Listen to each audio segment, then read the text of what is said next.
Isosceles triangle में आया था ना। तो जब आइसोसेलेस ट्रायंगल आया था तो हमने बोला था कि आइसोसेलेस ट्रायंगल में दो साइड इक्वल होती है ना। आइए आइसोसेलेस में बोले थे हम, दो साइड क्या होती इक्वल होती है ना। छोड़ो, तो उसी तरह से जब आइसोसेलेस ट्रेपेजियम का देता है तो वहां से देखो क्या होता है, वहां से बस एक नॉर्मल ट्रेपेजियम की डिफिनीशन क्या होती है, only one pair of opposite sides are parallel, A B C D. तो अगर नॉर्मल आइसोसेलेस होता तो हम प्रॉपर्टी बोल देते कि only one pair of opposite side, one pair of opposite side क्या होती है, अपोजिट साइड्स आर पैरेलल। और अगर आइसोसेलेस कर दिया, तो इसमें एक दूसरी जो प्रॉपर्टी आती है वो आती है कि ये दोनों तो पैरेलल हो गई, बाकी क्या इक्वल हो सकती है, इक्वल नहीं हो सकती ना। तो अब जो ये नॉन पैरेलल साइड है, बस ये प्रॉपर्टी अलग है कि नॉन पैरेलल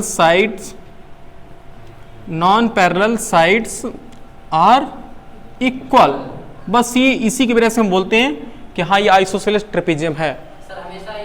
हाँ अगर आइसोसेलेस है तो, अगर वो कह रहा है क्वेश्चन में कह रहा है कि ये आइसोसेलेस ट्रेपेजियम है, तो अगर आइसोसेलेस बोल दिया तो समझ जाओ कि जो नॉन पैरेलल साइड है वो नॉन पैरेलल साइड क्या होंगी, इक्वल होंगी। यानी कि AD इक्वल टू किसके, BC। पैरेलल नहीं होंगी, सिर्फ क्या होंगी, इक्वल होंगी।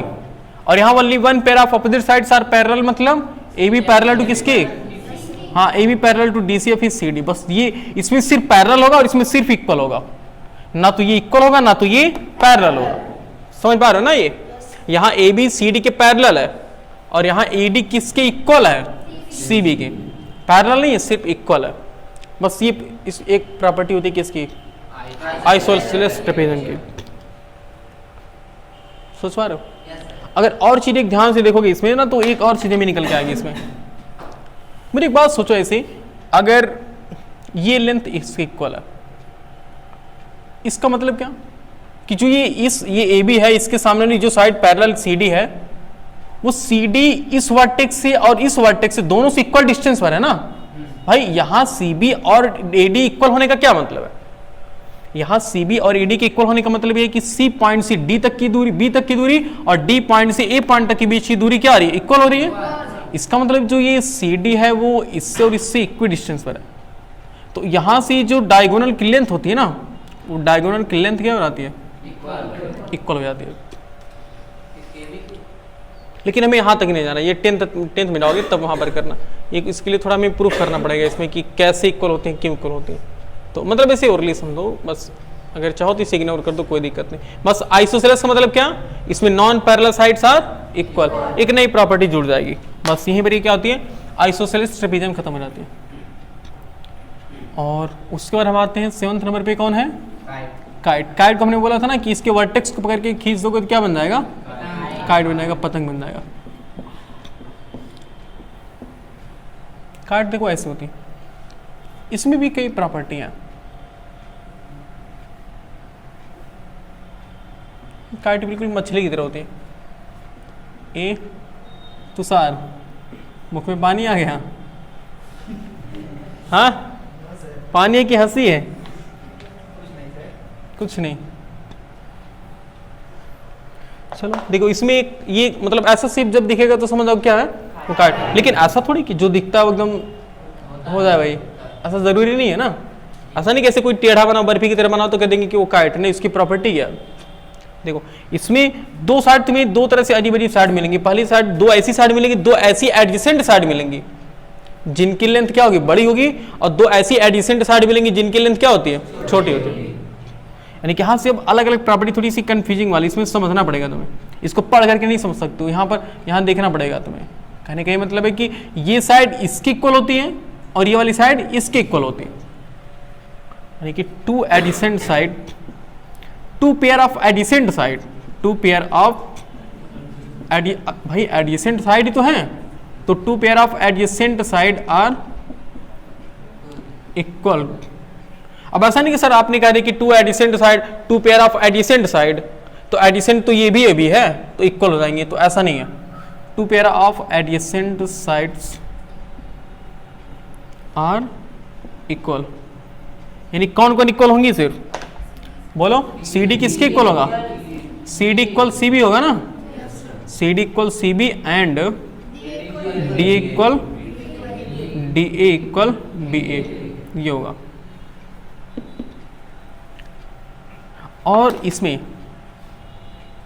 सिर्फ only one pair of opposite angle are equal, only one pair of opposite angle are equal, वो भी ये वाला एंगल इक्वल होता है, सिर्फ ये वाला एंगल इस वाला एंगल के इक्वल होगा, ये वाला इसके इक्वल नहीं होगा, नहीं, सिर्फ ये वाला एंगल इस वाला एंगल के इक्वल, यानी इसमें कह सकते हैं कि ओनली वन पेयर ऑफ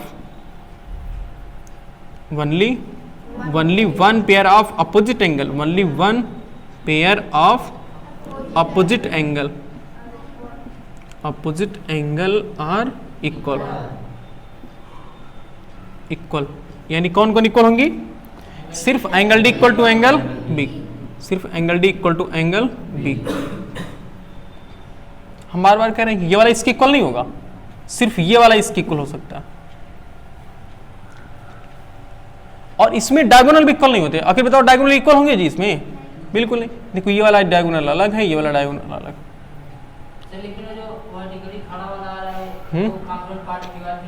हाँ बिल्कुल करेगा, वही आप प्रॉपर्टी बता रहे आगे।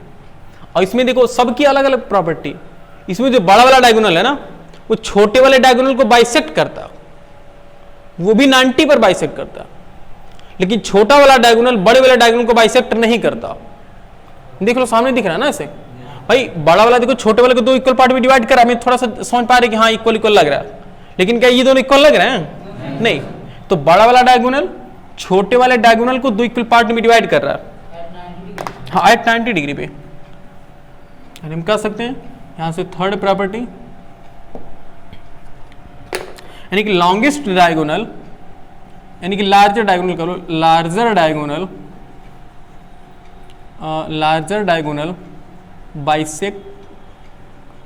Bisect smaller diagonal eight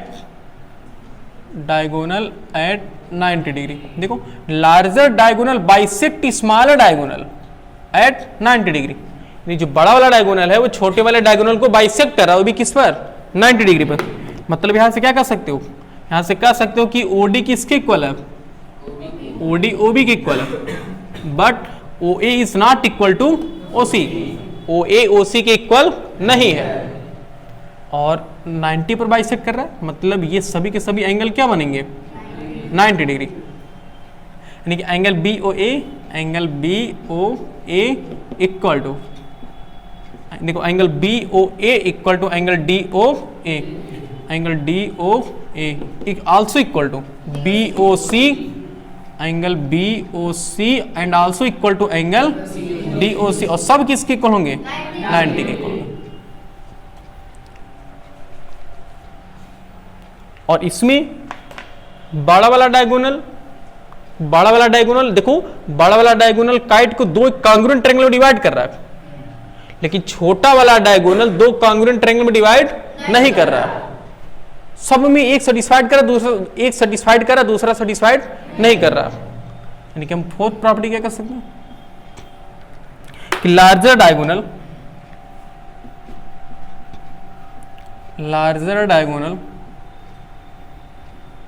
divides the kite into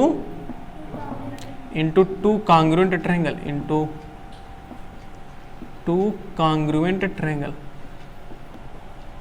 समझ पा रहे? Larger diagonal divides the kite into two congruent triangle, यानी कि जो बड़ा वाला डायगोनल है वो इस काइट को दो कॉन्ग्रुएंट ट्रायंगल में डिवाइड कर दे रहा है, यानी कि ट्रायंगल बोलो कौन कौन सा, triangle CDA, triangle CDA is congruent to triangle किसके, CBA। बस सिर्फ ये हो गया और कोई नहीं प्रॉपर्टी है, मतलब इसकी ये प्रॉपर्टी नहीं कि ये वाला ट्रायंगल इस वाला ट्रायंगल के कॉन्ग्रुएंट होगा, समझ पा रहे हो ना, सिर्फ ये वाला ट्रायंगल इस वाले ट्रायंगल के कॉन्ग्रुएंट होगा, समझ पा रहे हो। तो चार इसकी अलग अलग स्पेशल प्रॉपर्टी है,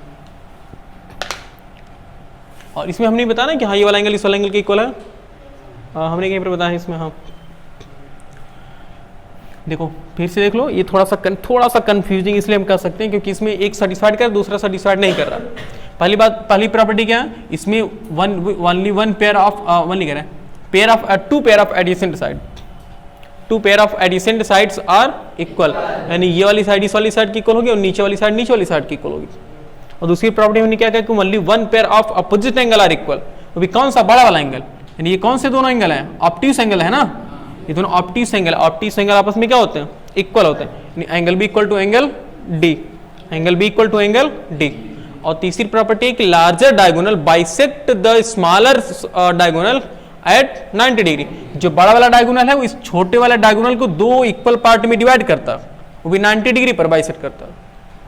तो ये एंगल सब के सब क्या बन गए, बीच वाला 90 हो गया ना, ओके। और चौथी प्रॉपर्टी क्या है, चौथी प्रॉपर्टी की जो लार्जर डायगोनल होता है वो काइट को दो कॉन्ग्रुएंट ट्रायंगल में डिवाइड कर लेता। बस ये चार खास प्रॉपर्टी की इसकी काइट की। देखो स्क्वायर के बाद हमने क्या पढ़ा था, स्क्वायर को मतलब स्क्वायर को हमने लात मार के रोमस बना दिया था, उसके बाद स्क्वायर को थोड़ा खींच करके क्या बनाया था, फिर रेक्टेंगल को फिर लात मारे क्या बन गया, पैरेललोग्राम। फिर पैरेललोग्राम को थोड़ा मतलब स्क्वायर को थोड़ा हमने अजीब तरह से खींच करके क्या बना दिया, और कोई थोड़ा सा एकदम माइनॉरिटी में खींचा तो क्या बन गया, आइसोसेलेस ट्रेपेजियम। और उसके बाद उसको कोई वर्टेक्स पकड़ के खींच देगा, क्या बन जाएगा वो, काइट बन जाएगा। सबकी फाइल दिमाग में ओपन होनी चाहिए। अब इसमें देखते हैं कौन किसके घर जा सकता है, कौन किसके घर नहीं जा सकता। और ये मतलब रियलिटी सबसे ज्यादा प्रॉपर्टी किसको होती बताओ मुझे, सबसे ज्यादा। अच्छा लेकिन एक चीज रुको, इसको होल्ड पे रखो हमें, बिल्कुल अभी इसको होल्ड पे रखो दिए, हम तो काइट मिटा ही दिए पूरा बेचारा है, तभी तो हम कह रहे हैं कि कुछ सैड सा लग रहा है। काइट थोड़ा दुखी सा। ये कहाँ, ये इसका नाम क्या था, ये वाला ए, ये बी, सी और डी। भाई हमने पेरीमीटर और एरिया की बात कहाँ की है, तो ये क्या है, बड़ा वाला डायगोनल, और ये कौन सा है, ये 90 पर बाइसेक्ट कर रहे थे ना। पेरीमीटर की कोई बात तो नहीं है, पेरीमीटर क्या होगा इसका,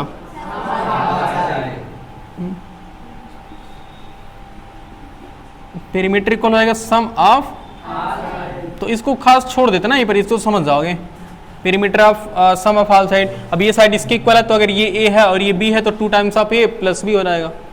सोचो ये छोड़ देते हैं इसको, एरिया की बात करते हैं डायरेक्टली।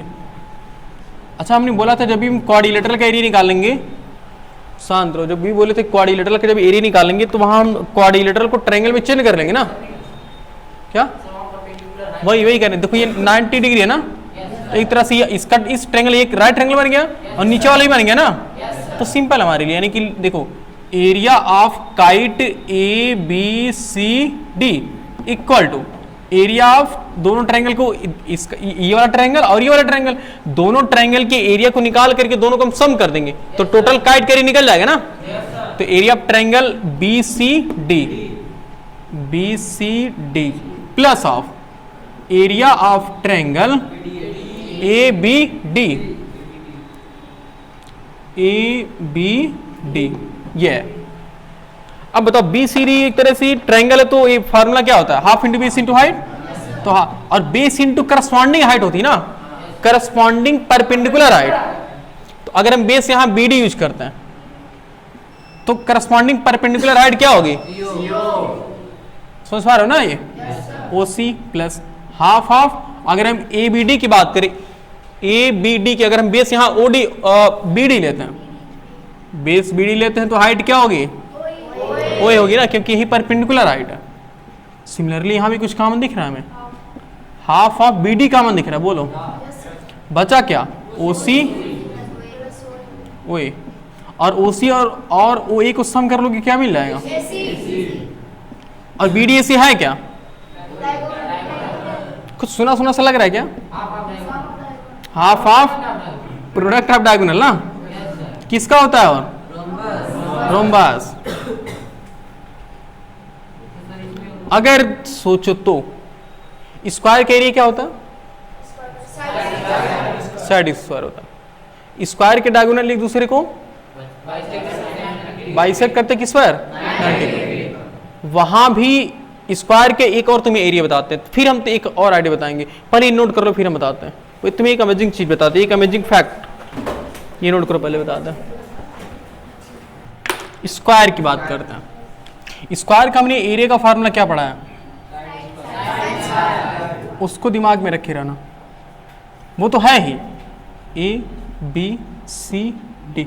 हमने पढ़ा था कि स्क्वायर के डायगोनल भी एक दूसरे को 90 पर बाइसेक्ट करते हैं, बोलो। तो क्या यहां भी हम दूसरे तरीके से इस स्क्वायर के एरिया निकाल सकते हैं? भाई इस स्क्वायर को दो ट्रायंगल में डिवाइड करके बेस इंटू हाइट निकाल सकते हैं ना। यहां से अगर इसका एरिया हम एक और तरीके से निकालना चाहें, हमें तो सबको याद है कि इसके एरिया का फार्मूला क्या होता है, ये सबको याद है, छोटे बच्चा उसको भी याद होता है, साइड स्क्वायर।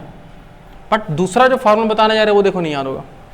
एरिया इसको क्या हम ऐसे लिख सकते हैं, अगर हमें area of square A B C D चाहिए तो ये स्क्वायर है, इसको कहीं बगल में लिखोगे क्योंकि स्क्वायर के सामने तो जगह होगा नहीं। Square A B C D, देखो area of A B C D equal to area of ये वाला ट्रायंगल प्लस ये वाला ट्रायंगल, बोलो सही है। हम दो ट्रायंगल के एरिया निकाल करके दोनों को सम कर लेंगे तो एरिया ऑफ स्क्वायर निकल जाएगा ना, वही बात तो वही है। तो area of triangle A B C मतलब ए बी सी नीचे वाला plus area of triangle A D C तो area of A B C क्या होगा, half into base into height. तो ए बी सी के लिए बेस क्या यूज करना चाहोगे, ए सी, बोलो तभी तो हाइट क्या होगी, परपेंडिकुलर वो भी होगी ना, प्लस यहां भी half of A D C के लिए बेस अगर तुम ए सी यूज कर रहे हो तो हाइट क्या होगी, ओ डी होगी। और यहां से भी कॉमन क्या मिल रहा है, half of A C common होगा, बचा क्या O B plus O D, और O B plus O D मिलकर क्या बन जाएगा, A C into B D. O B plus O D मिलकर क्या बन गया, बी डी। और ये भी क्या है, दोनों के दोनों डायगोनल है ना, तो यहां भी हम कह सकते हैं कि half of product of diagonal. अब तो ये थोड़ा सा दिमाग में कुछ अब चक्कर चल रहा है क्योंकि हमने ऐसा फिगर पढ़ लिया कि जिन तीनों का एरिया क्या होता है, सेम होता है ना, किसका स्क्वायर, रोम्बस, काइट। तीनों में क्या चीज ऐसी सेम है जिसकी वजह से सबका एरिया सेम आ रहा है, जानते हो ये एक चीज सेम है कि तीनों स्क्वायर, रोम्बस और काइट तीनों के डायगोनल एक दूसरे को 90 पर बाइसेक्ट करते हैं। 90 पर बाइसेक्ट करने की वजह से ही तीनों के एरिया का फार्मूला क्या आ रहा है, सेम आ रहा है। तीनों के एरिया का फार्मूला क्या कर सकते हो, half of product of diagonal. तो अगर कोई पूछे एरिया ऑफ स्क्वायर क्या होता है, साइड स्क्वायर या फिर half of product of diagonal, ये बहुत कम को ही पता होगा, शायद तुम्हें भी नहीं पता था इसके पहले कि एरिया ऑफ स्क्वायर का फार्मूला ये होता है, half of product of diagonal. समझ पा रहे हो, ये भी लिख लो। तो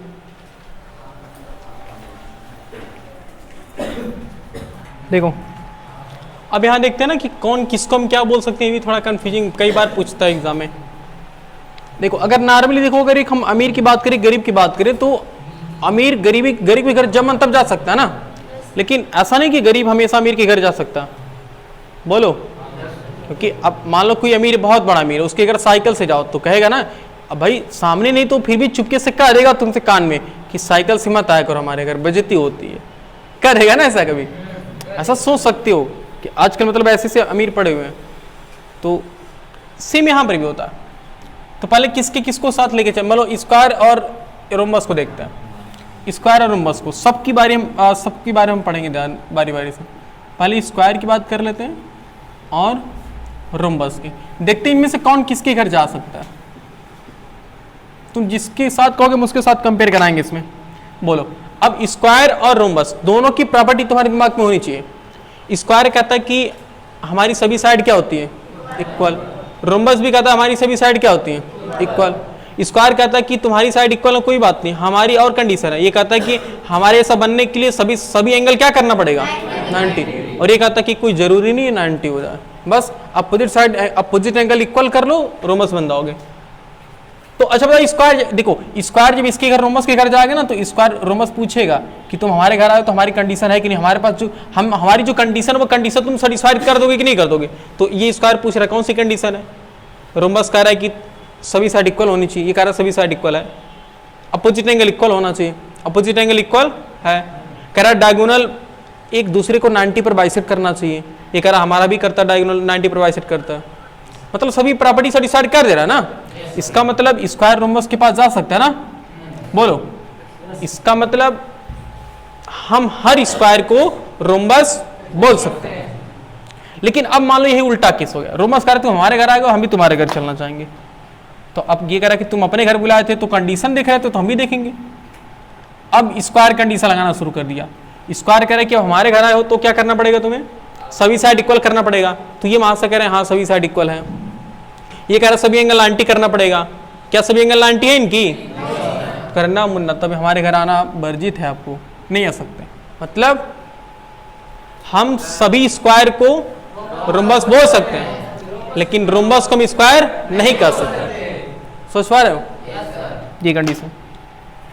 और किसके साथ कंपेयर करना चाहोगे, स्क्वायर को रेक्टेंगल, स्क्वायर को रेक्टेंगल के साथ। इसका मतलब समझ पा रहे हो ना क्या हम कहना चाह रहे इसमें, इसमें है कि स्क्वायर को हम रोम्बस कह सकते हैं लेकिन रोम्बस को स्क्वायर नहीं कह सकते। सिमिलरली यहां देखो स्क्वायर और रेक्टेंगल की बात चलती है, स्क्वायर जा रहा है किसके पास, रेक्टेंगल के घर जा रहा है। अब रेक्टेंगल कंडीशन लगाना शुरू कर रहा है, रेक्टेंगल कह रहा है कि अपोजिट साइड इक्वल होनी चाहिए, ये भी कह रहा है तुम अपोजिट की बात करो हमारे पास सब साइड इक्वल है, बोलो सेटिस्फाइड कर रहा है।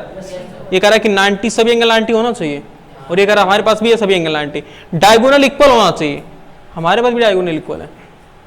ये कह रहा है कि डायगोनल, अच्छा ये कह रहा है डायगोनल 90 पर बाइसेक्ट करे चाहे ना करे लेकिन बाइसेक्ट करना चाहिए। ये कह रहा है भाई साहब हमारा तो बाइसेक्ट करता है साथ में 90 पर भी बाइसेक्ट करता है, तो सब कंडीशन सेटिस्फाइड कर दे रहा ना कौन, स्क्वायर, स्क्वायर जा सकता है ना इसके घर।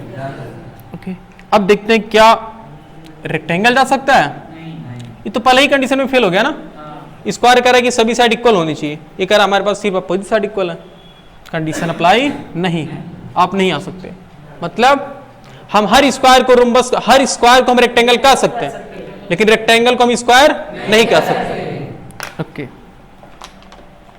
अब किसके साथ, पैराग्राम तो इसे नहीं होगा ना, सोच लो भाई स्क्वायर सबके पास जा सकता है क्योंकि स्क्वायर के पास सबकी प्रॉपर्टी है, बोलो स्क्वायर के पास कोई ऐसी प्रॉपर्टी नहीं कि जो नहीं है, सब साइड इक्वल है, सभी एंगल इक्वल है, डायगोनल इक्वल है, डायगोनल 90 पर बाइसेक्ट करते हैं, डायगोनल एक दूसरे को डायगोनल स्क्वायर को दो कांग्रुएंट ट्रायंगल में डिवाइड करते हैं, सब प्रॉपर्टी है ना।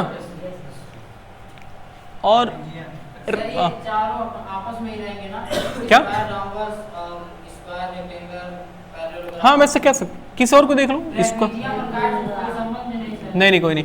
तो स्क्वायर को हम किसके साथ और कर दें, पैरेललोग्राम के, पैरेललोग्राम तो इसे सोच पा रहे ना कि स्क्वायर पैरेललोग्राम के पास जा सकते हैं लेकिन पैरेललोग्राम नहीं आ सकता,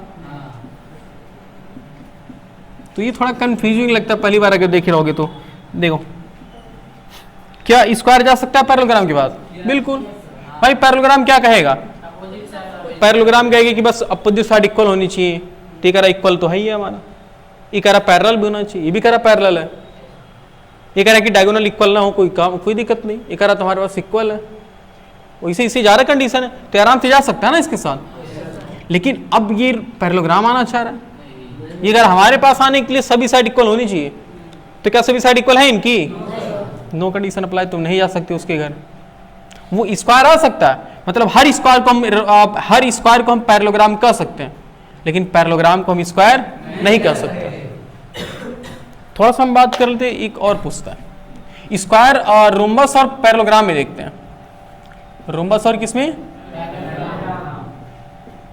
रोम्बस और पैरेललोग्राम।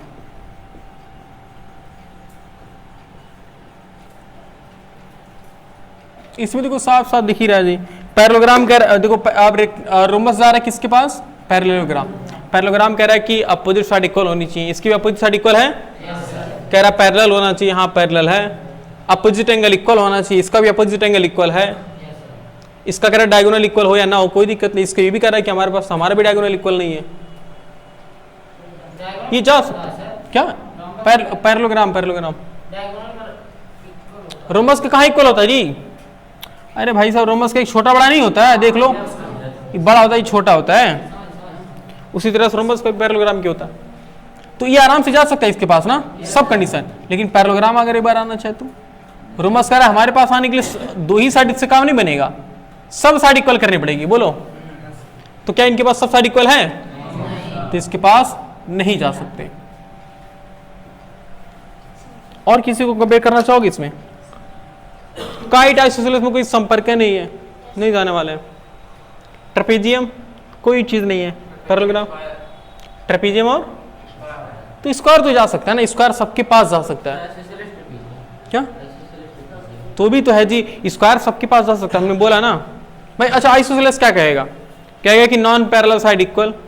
भाई सब इसकी सभी साइड पैरेलल है, कोई दिक्कत नहीं है, आराम से पहुंच जाएगा। काइट कह रहा है कि हमारे पास आने के लिए एडिशन साइड इक्वल होना चाहिए, वो कह रहा है कि एडिशन साइड की बात करते हो, सब साइड इक्वल है हमारे पास, स्क्वायर आ सकता है ना, लेकिन काइट जाना चाहे तो नहीं जा पाएगा, क्योंकि स्क्वायर कह रहा है कि भाई हमारे पास आने के लिए सभी साइड इक्वल होनी चाहिए, यानी कि स्क्वायर सबके पास जा सकता है, लेकिन क्या स्क्वायर के पास कोई जाने की हिम्मत कर रहा है? किसी के पास इतनी हिम्मत नहीं जो स्क्वायर के पास चला जाए, लेकिन स्क्वायर सबके पास चला जा रहा है। तो सबसे बड़ा अमीर कौन है इसमें? सबसे बड़ा, ये सबके पास आ सकता है, लेकिन इसके पास कोई नहीं आ सकता, क्योंकि कोई भी किसी की इतनी हिम्मत नहीं कि इसकी प्रॉपर्टी को सेटिस्फाइड कर दे। समझ पा रहे हो ना? ये नोट कर लो। अगर देखो तो ना, तो यहीं पर पूरे क्वाड्रिलेटरल का कॉन्सेप्ट खत्म होता है। इसके बाद हम क्या सॉल्व करेंगे? न्यूमेरिकल। हाँ, एक और चीज इसके बाद हम तुरंत सॉल्व करें, वो क्या? Sum of all angle of quadrilateral. Note करो, बताते हैं। अब पढ़ेंगे, देखो एक थ्योरम पढ़ते हैं।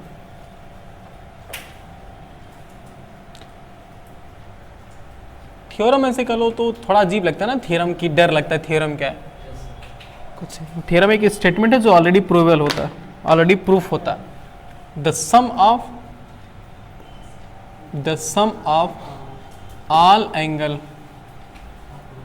Of quadrilateral.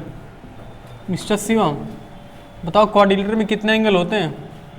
The sum of all angle of quadrilateral is equal to कितना डिग्री? 360 डिग्री ना। मतलब देखो sum of all angle of any quadrilateral, हाँ थोड़ा सा भूल चूक, एनी क्वाड्रिलेटरल, चाहे जैसा क्वाड्रिलेटरल हो, अगर वो क्वाड्रिलेटरल है तो उसके सभी एंगल का सम कितना होगा? ऑल एंगल का सम कितना हो? 360 डिग्री होगा। अगर हम कहें इसको प्रूफ करना है तो कि अच्छा बताओ, अगर हम इस स्टेटमेंट से देखो तो गिवन क्या दिया है मुझे बताओगे? इस स्टेटमेंट से गिवन में ये दिया कि क्वाड्रिलेटरल है। बोलो, अरे बोलो, शांत के बैठे हो। देखो एक कोई रेंडम क्वाड्रिलेटरल बना दो, जरूरी है कि हम चाहे दो, मुझे नहीं पता कौन सा क्वाड्रिलेटरल, बस ABCD है।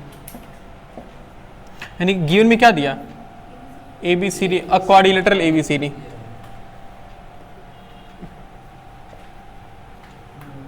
अ क्वाड्रिलेटरल ABCD, एक क्वाड्रिलेटरल ABCD दिया। हमें क्या प्रूफ करना है? To proof. हमें देखो जो चीज हमें प्रूफ करनी है तो उसको हम टू प्रूफ लिखते हैं ना, और हमें क्या प्रूफ करना है? देखो sum of all angle of any quadrilateral is equal to 360 degree, मतलब चारों एंगल का सम कितना होना चाहिए? तो angle A plus B plus C plus angle D कितना होना चाहिए? 360 डिग्री। हमें प्रूफ करना। चलो प्रूफ करते हैं। कोई बताना चाहेगा आइडिया कैसे हम प्रूफ करेंगे कि किसी भी क्वाड्रिलेटरल के चारों एंगल का सम 360 होता है? इतना छोटा सा रहेगा ना, अभी कहोगे इतना छोटा सा, बिलीव नहीं करोगे, बहुत मजाक कॉलेज। जान दो क्या करो? कौन आदमी? बताओ कैसे? देखो एक, हाँ हाँ